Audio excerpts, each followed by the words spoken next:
नमस्कार दोस्तों।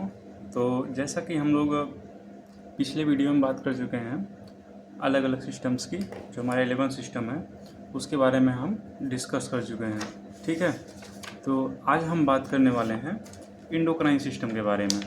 ठीक है, आज हम किसकी बात करेंगे? एंडोक्राइन सिस्टम की। तो जो हमारा एंडोक्राइन सिस्टम होता है उसको बात करने से पहले हम बात कर लेते हैं हमारे ग्लैंड्स कितने टाइप के होते हैं। ठीक है, जो ग्लैंड होते हैं हमारे वो दो टाइप के होते हैं, एक्सोक्राइन ग्लैंड और एंडोक्राइन ग्लैंड।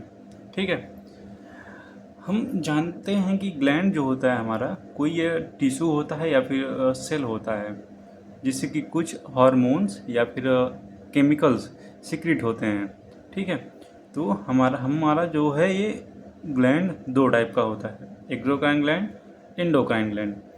एंडोक्राइन ग्लैंड में डक्ट नहीं होती है, बिना डक्ट के ये अपनी सिक्रीशन को डायरेक्टली ये इंटरस्टिशियल फ्लूइड में सिक्रीट करता है। ठीक है, जब ये इंटरस्टिशियल फ्लूइड में सिक्रीट करता है तो क्या होता है, जो इसके आसपास जो होती है ना ब्लड कैपिलरीज होती हैं, तो इसमें ये एब्जॉर्ब होके ये ट्रांसफ्यूज होके, ठीक है, ट्रांसफ्यूज़न के द्वारा ये जाता है ब्लड वेसल्स में।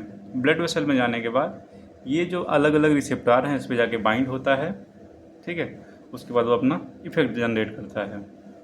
ठीक है, और इसमें क्या होती है, डक्ट नहीं पाई जाती है, मतलब ये बिना डक्ट की होती है एंडोक्राइन ग्लैंड। ठीक है, और जो अपना एक्सोक्राइन ग्लैंड होता है ये किसी डक्ट के थ्रू क्या करता है, अपना सिक्रीशन बाहर निकालता है। ठीक है, जैसे एग्जांपल की बात कर लेते हैं हम, लीवर। लीवर भी क्या करता है अपना कि एक तरीके का एक्सोक्राइन ग्लैंड है। ठीक है, लीवर एक्सोक्राइन एंडोक्राइन दोनों ग्लैंड है, लेकिन हम बात करते हैं इसकी नहीं, पैंक्रियाज की बात कर लेते हैं। लीवर भी है, लीवर से बाइल जूस रिलीज होता है, और जो अपना पैंक्रियाज होता है, सबसे बड़ा ग्लैंड अपना लीवर ही है। और ये जो अपना पैंक्रियाज है, पैंक्रियाज क्या करता है, वो अपना जो सिक्रीशन है वो डग के थ्रू कहाँ रिलीज करता है, इंटेस्टाइन में रिलीज करता है। ठीक है, ड्यूडेनम के पास में अपना जो सिक्रीशन होता है वो रिलीज करता है। ठीक है, तो ये अपना कौन सा ग्लैंड हो गया, एक्सोक्राइन ग्लैंड। ठीक है, तो हम बात करते हैं एंडोक्राइन सिस्टम की। ठीक है, तो जो हमारा एंडोक्राइन सिस्टम है वो जो ना ग्रुप ऑफ ग्लैंड होता है। ठीक है, ग्रुप ऑफ एंडोक्राइन ग्लैंड। ठीक है, ग्रुप ऑफ एंडोक्राइन ग्लैंड, ये होता है एंडोक्राइन ग्लैंड का ग्रुप होता है, जो कि किसी एक पार्ट में क्या करता है, केमिकल को रिलीज करता है।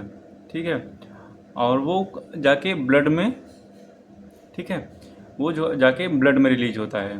ठीक है, जो the endocrine system are the group of endocrine gland that secrete the chemical or hormone directly into the blood.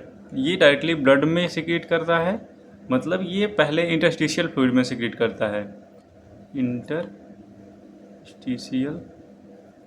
Fluid. ठीक है, तो यहाँ से फिर ब्लड में जाता है। अब इसको लेकिन डायरेक्टली हम इसको भी बोल सकते हैं कि ये डायरेक्टली ब्लड में भी अपना जो हार्मोन होता है उसको रिलीज करता है। ठीक है, तो ये हम बात कर लेते हैं हार्मोन क्या होता है। हार्मोन क्या होता है, hormone are the molecule that release in the one part of the body. Hormone क्या है, अपना एक केमिकल मॉलिक्यूल है जो कि बॉडी के, जो अपने शरीर के किसी एक पार्ट में रिलीज होता है, और वो दूसरी जगह, शरीर के दूसरी जगह वो अपनी एक्टिविटी देता है। ठीक है, जैसे कि मान लेते हैं हम, एग्जाम्पल के लिए लेते हैं हम, निकाल लेते हैं। ठीक है, तो एग्जाम्पल के लिए ले लेते हैं हम, जैसे ये हमारा है पीनियल ग्लैंड। ठीक है, pineal gland, sorry, pituitary gland. Pituitary gland को हम क्या बोलते हैं, मास्टर ग्लैंड भी बोलते हैं। ठीक है, ये हमारा क्या हो गया, पिट्यूटरी ग्लैंड हो गया, इसको हम क्या बोलते हैं, मास्टर ग्लैंड बोलते हैं। ये कहाँ पाया जाता है, अपने ब्रेन में पाया जाता है। ठीक है, पिट्यूटरी ग्लैंड कहाँ पाया जाता है, ब्रेन में पाया जाता है। तो ये अपना सिक्रीशन, अपना हार्मोन ये ब्लड में रिलीज करता है। ठीक है,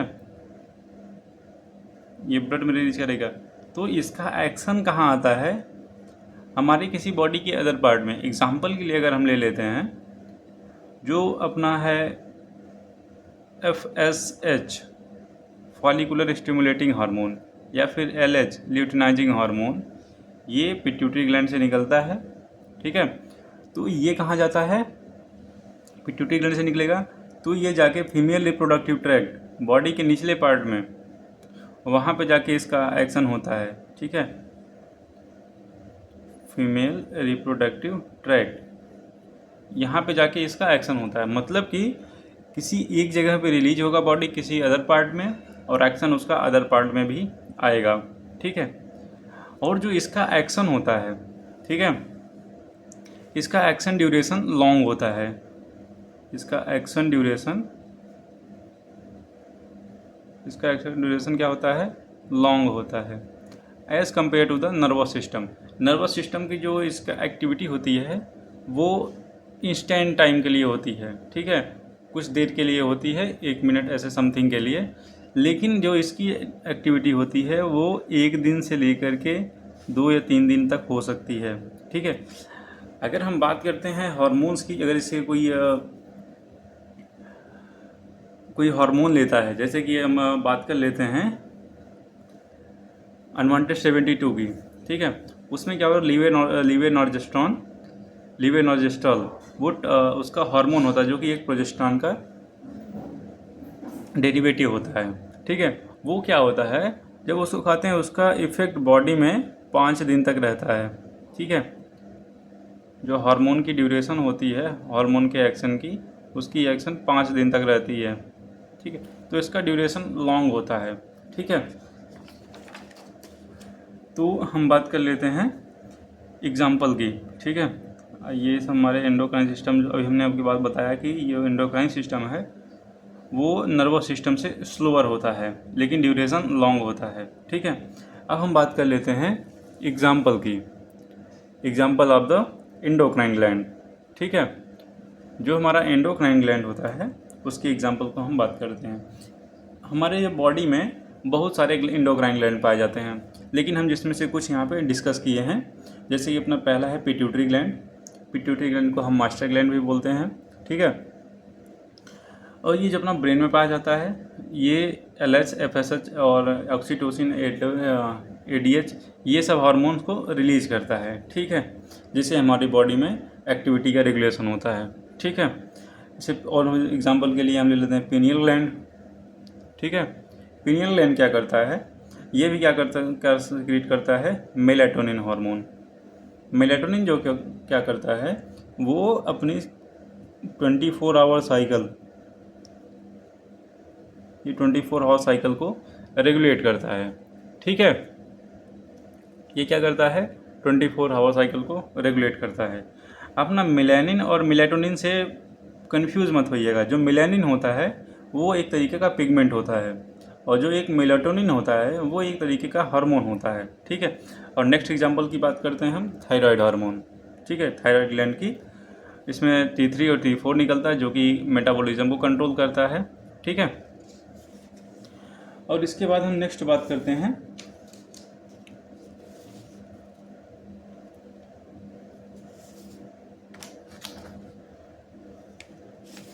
पैराथायराइड हार्मोन। ठीक है, नेक्स्ट बात करेंगे हम पैराथायराइड हार्मोन।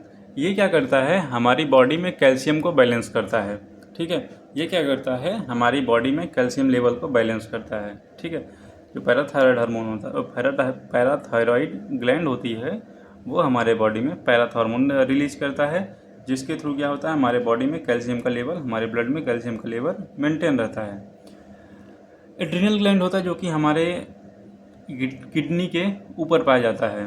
ठीक है, जस्ट एबव द किडनी। तो इसमें से रिलीज होता है एड्रेनलिन और नॉर एड्रेनलिन। ठीक है, जो कि ये फ्लाइट और फाइट के कंडीशन में ये रिलीज होता है। जैसे आप कहीं जा रहे हैं, ठीक है, आपको क्या हुआ, कुत्ता दौड़ा लिया, तो आपके अंदर एक डर बन गया कि अब मुझे भागना है। ठीक है, तो वो जब आप भागोगे उसमें आप कहीं पर ध्यान नहीं दोगे। ठीक है, तो आप सीधा भागने पर काम करेंगे, आपकी हार्ट बीट बढ़ जाएगी, आपका हार्ट रेट बढ़ जाएगा और ब्लड प्रेशर भी बढ़ जाएगा। ठीक है, तो ये क्या करता है फ्लाइट और फाइट में, ठीक है, इन सब चीज़ों में काम आता है ये, भागने की कंडीशन में या फिर आपको कहीं लड़ाई झगड़ा कर रहे हैं उस टाइम इसका रिलीज़ ज़्यादा हो जाता है। ठीक है, और नेक्स्ट की बात कर लेते हैं जो अपना पैंक्रियाज होता है। पैंक्रियाज से क्या निकलता है अपना इंसुलिन और ग्लूकागॉन। इंसुलिन और ग्लूकागॉन, इंसुलिन क्या करता है हमारे ब्लड में कैल्शियम लेवल को बढ़ने नहीं देता है या फिर मेंटेन किए रहता है। और जो अपना ग्लूकागॉन है ये ब्लड में जैसे शुगर की कमी हो गई, ग्लूकोज की कमी हो गई, तो ये ब्लड ग्लूकोज को बढ़ा देता है। ठीक है, तो ये भी एक तरीके का हार्मोन होता है। हमारे बॉडी में ना बहुत सारे टाइप्स की एंडोक्राइन ग्लैंड्स पाई जाती हैं, लेकिन अब हम इसको जब हम पढ़ेंगे नेक्स्ट टॉपिक में इसका डिटेल में, तब हम इसको पूरा टॉपिक डिस्कस करेंगे। ठीक है, तो हम बात कर लेते हैं इसके फंक्शन की। ठीक है, function of the endocrine gland. जो इसका पहला फंक्शन होता है, इसके वैसे हमारे एंडोक्राइन सिस्टम के बहुत सारे फंक्शंस होते हैं, लेकिन हम इसमें कुछ बात कर लेते हैं, जैसे कि अपना एनर्जी और मेटाबॉलिज्म को रेगुलेट करता है। ठीक है, और ये अपना ग्रोथ और डेवलपमेंट में भी हेल्प करता है, इसको भी रेगुलेट करता है। रिप्रोडक्शन एंड सेक्सुअल फंक्शन को भी रेगुलेट करता है। ठीक है, होमियोस्टेसिस को मेंटेन करता है। और स्लीप वेक साइकिल, अभी हमने आपको जैसे बताया मेलेटोनिन हार्मोन जो होता है वो अपनी 24 आवर साइकिल को रेगुलेट करता है। ठीक है, और ये coordination with the nervous system से कोऑर्डिनेट करके हमारी बॉडी की एक्टिविटी को मेंटेन करता है। ठीक है, ये क्या हो गया अपना एंडोक्राइन सिस्टम। ठीक है, एंडोक्राइन सिस्टम के बाद हम बात कर लेते हैं अपना एक कार्डियोवास्कुलर सिस्टम की। ठीक है, हम किसकी बात करेंगे, अपना 7th सिस्टम है कार्डियोवास्कुलर सिस्टम। जो हमारा कार्डियोवास्कुलर सिस्टम होता है वो मेनली दो चीज़ होते हैं, लेकिन इसमें हम 3 कंपोनेंट की बात करते हैं मेन। जैसे कि अपना पहला है हार्ट होता है इसमें, और ब्लड होता है, और ब्लड वेसल्स होती हैं। ठीक है, जो हार्ट क्या करता है हमारे ब्लड को पंप करता है पूरे बॉडी में। Heart pumps to the blood, hearts pump the blood throughout the body, पूरे बॉडी में ब्लड को पंप करता है बाई द ब्लड वेसल्स के द्वारा ये पूरे बॉडी में ब्लड सर्कुलेट होता रहता है। और जो हमारा ब्लड होता है, ब्लड का क्या काम होता है, ये कैरी करता है ऑक्सीजन को, न्यूट्रिएंट को और वेस्ट को। ठीक है, ये हमारे बॉडी में एसिड बेस बैलेंस को मेंटेन करता है। ठीक है, जैसे कि अगर हम बात कर लेते हैं, अगर हमारे बॉडी में CO2 बढ़ जाएगी, ठीक है, जिसकी वजह से क्या हमारे बॉडी में बढ़ जाएगा कार्बोनिक एसिड। ठीक है, तो हमारा CO2 H2O से रिएक्शन करेगा तो क्या बनाएगा H2CO3। तो ये क्या होता है अपना एक कार्बोनिक एसिड होता है, जो कि एक एसिडिक नेचर का होता है। अगर इसका कंसंट्रेशन ब्लड में बढ़ेगा तो ये क्या होगा, हमारे ब्लड में एसिडोसिस हो जाएगी। क्या होगा, एसिडोसिस मतलब pH अपने ब्लड का कम हो जाएगा। ठीक है, ये है अपना कार्डियोवास्कुलर सिस्टम। कार्डियोवास्कुलर सिस्टम में क्या क्या आता है, हार्ट आता है, ब्लड वेसल्स और ब्लड। ठीक है, अब हम नेक्स्ट टॉपिक बात कर लेते हैं लिम्फेटिक सिस्टम की।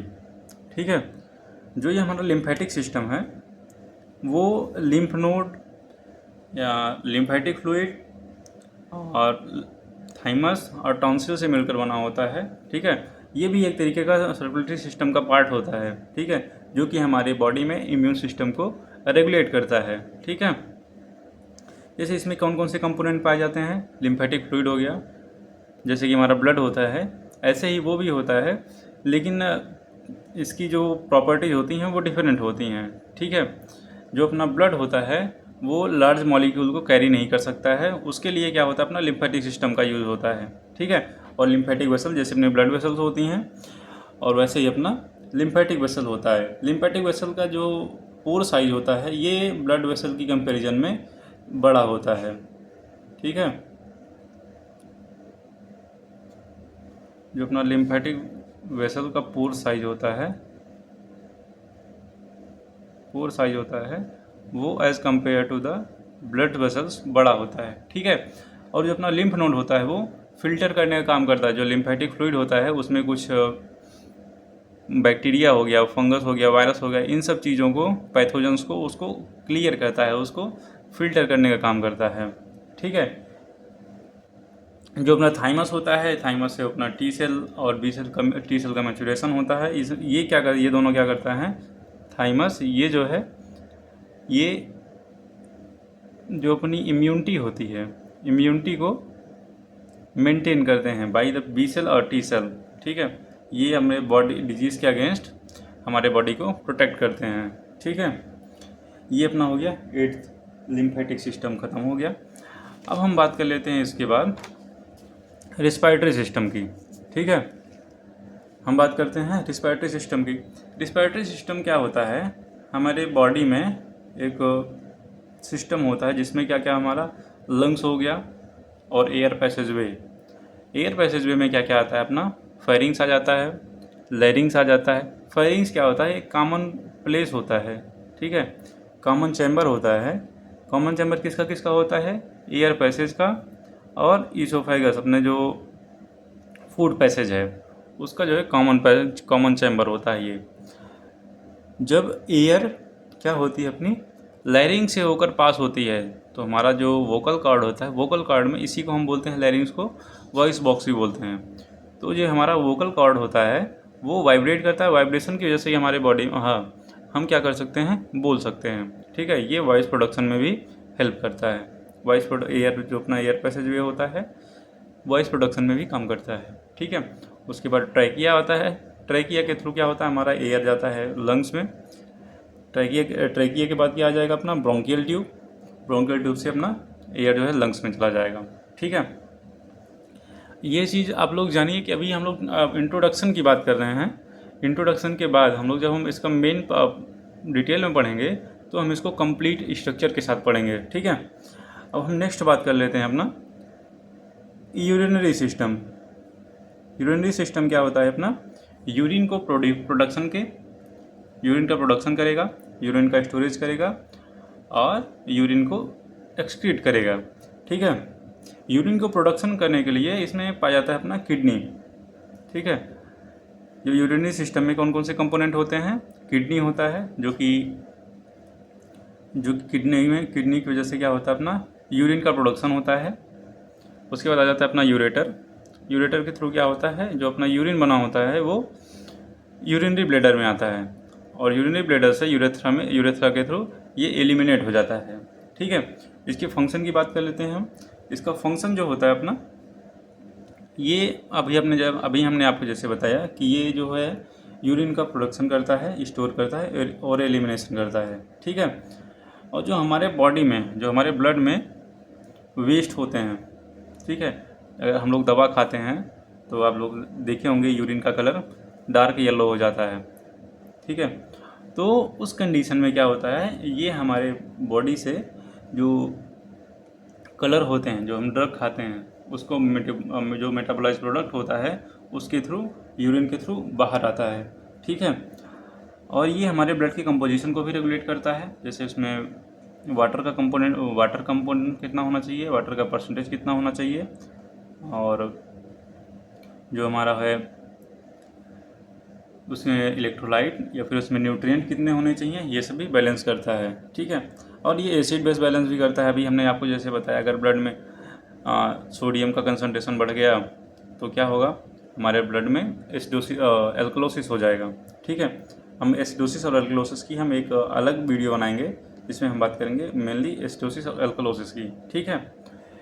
इसके बाद हम क्या बात करेंगे, ये क्या काम करता है, ये हमारे आरबीसी प्रोडक्शन में भी हेल्प करता है।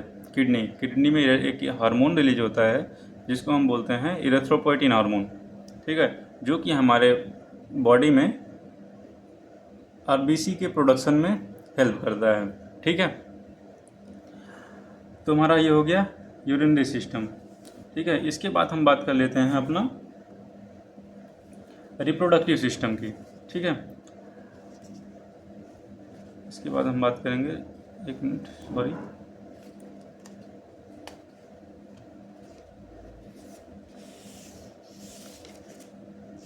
इसके बाद हम बात करेंगे अपना रिप्रोडक्टिव सिस्टम की। ठीक है, रिप्रोडक्टिव सिस्टम क्या होता है? रिप्रोडक्शन के लिए यूज़ में आता है, तो इसको इसीलिए बोलते हैं हम रिप्रोडक्शन। ये एक जनरेशन से दूसरे जनरेशन को बढ़ाने के काम में आता है, तो इसलिए हम इसको बोलते हैं रिप्रोडक्टिव सिस्टम। रिप्रोडक्टिव सिस्टम मतलब है रिप्रोड्यूस करना। ठीक है, सॉरी 1 मिनट हम पानी पी ले रहे हैं।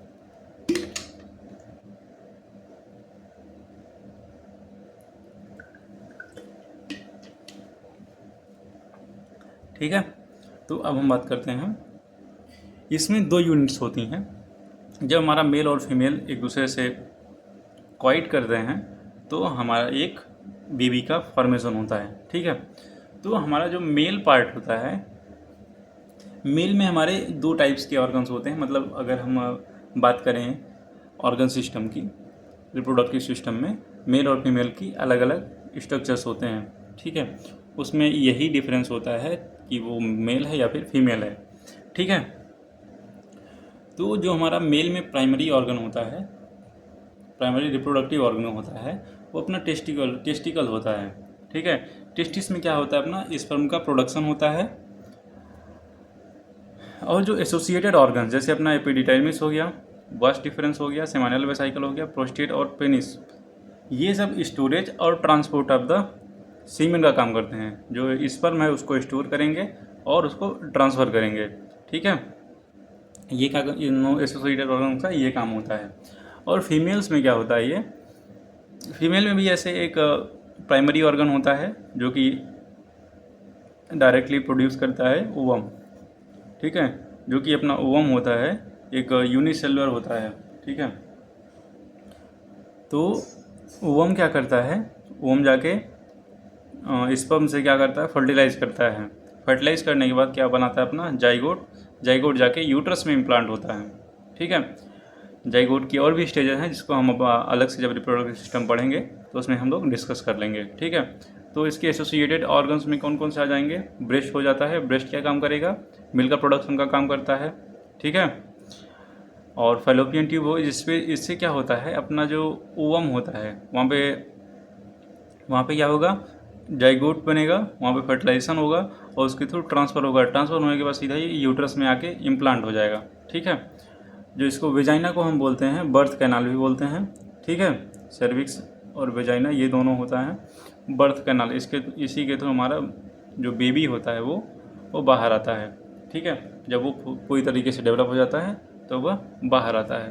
ठीक है, तो हाँ, जो है हमारा 11 सिस्टम हो गया कंप्लीट। तो थैंक यू।